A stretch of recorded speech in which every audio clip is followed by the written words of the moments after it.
ይሄኔ ለማድረግ ስንት ዋጋ የከፈልኩባትን የወደፊቷን ልጆቼን እናትማ ፏፈሽ ብዬ ነው የምጠብቃት።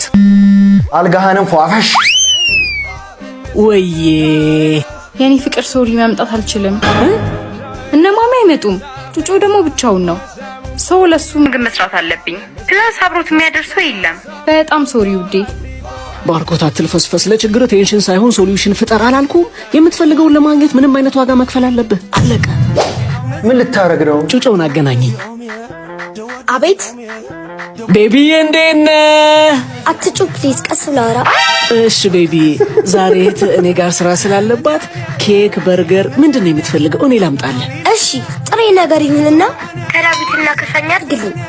ከዛ ጎረድና ገባ ያለ ክትፎ ጨምር። የዘንድሮ ልጅ እንደዚህ ሆኗል።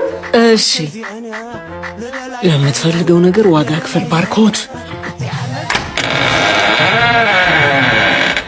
ተረይዞለት መጣ። እዚህ ምን ትሰራለህ? ዳዊትና ምናምን ለምፈልገው ነገር ዋጋ እየከፈልኩ ነው።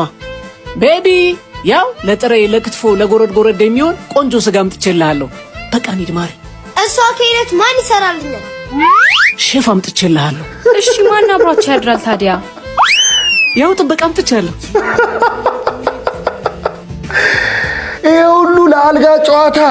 በቃ የምትፈልገውን ነገር ለማግኘት ምንም ነገር ታደርጋለህ ማለት ነው? አዎ፣ ግን ብዙ ጊዜ ሰዎች የምንፈልገውን ነገር በምኞት ብቻ ማግኘት እንፈልጋለን። ሁሉም ነገር ግን የተቀመጠለት ዋጋ አለው። ያንን ዋጋ የሚከፍል ሰው ብቻ የፈለገውን ያገኛል። ያለ ዋጋ የሚገኝ ነገር ምኞት ብቻ ነው። አይደለም ይቅርና የማፈቅራትን ሴት ዳቦ እንኳን የምናገኘው የዳቦውን ዋጋ 10 ብሩን መክፈል ስንችል ብቻ ነው። አንተም እኮ ዳቦ ለማግኘት ነው ዋጋ የከፈልከው። እኔ እንኳን የወደፊት ጎጆ ለመቀለስ ነው። ካነሳሽው አይቀር ግን ዋጋ የከፈልኩበትን ፍሬ ልብላ።